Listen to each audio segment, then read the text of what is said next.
David hunt কথাটি শুনলেই মনে একটি ভূতের অনুভূতি জাগে। এই সরকার কেনই বা ডেভিড হান্টের মতো একটি অভিযান পরিচালনা করবে? আসলে ডেভিড হান্ট মানে কি ভূত শিকার? এই ভিডিওটি শেষ পর্যন্ত দেখলে আমরা বুঝতে পারবো যে আসলে ডেভিড হান্ট কি। আজকের আলোচনার বিষয়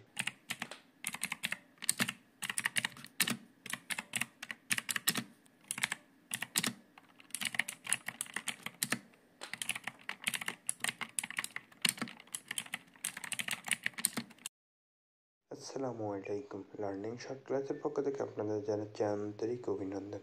আজকে আমি আছি আপনাদের সাথে। চলুন শুরু করা যাক মূল ভিডিও।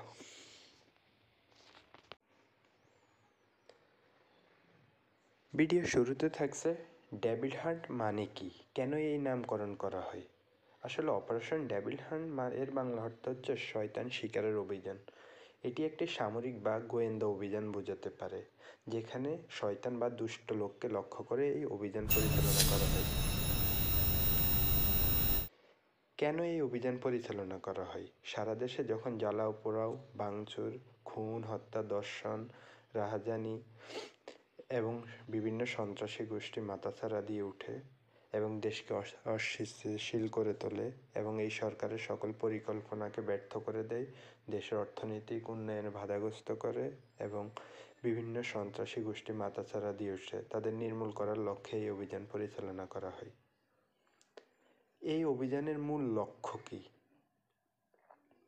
এই অভিযানের মূল লক্ষ্য হচ্ছে বিভিন্ন সন্ত্রাসী গোষ্ঠীকে নির্মূল করা, দেশের বিভিন্ন অপশক্তিকে রুখে দেওয়া, যারা দেশের উন্নয়ন এবং এই সরকারের বিভিন্ন পরিকল্পনাকে ব্যর্থ করতে বিভিন্নভাবে কাজ করছে দেশে বিদেশে। এছাড়াও পুলিশের লুট হয়ে যাওয়া অস্ত্র উদ্ধার, মাদক এবং চোরাকারবারিদের নির্মূল করার লক্ষ্যে এই অভিযান পরিচালনা করা হয়। এই অভিযান বেশ আলোচনার সৃষ্টি করেছে। এই অভিযানের মাধ্যমে বর্তমানে পুলিশ, র্যাব, সেনাবাহিনী ব্যাপক সফলতা পেয়েছে। এর মাধ্যমে পুলিশের লুট হওয়া প্রায় 75% অস্ত্র উদ্ধার করেছে এবং সন্ত্রাস নির্মূল করতেও সম্ভব হয়েছে। এই অভিযানে আসলে কোন কোন বাহিনী থাকবে?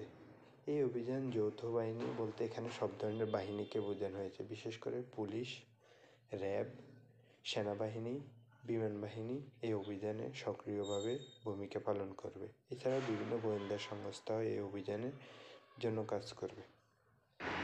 ভিডিওটি শেষ পর্যন্ত দেখার জন্য অসংখ্য ধন্যবাদ। পরবর্তী ভিডিও দেখার জন্য সাবস্ক্রাইব করে সাথেই থাকবেন।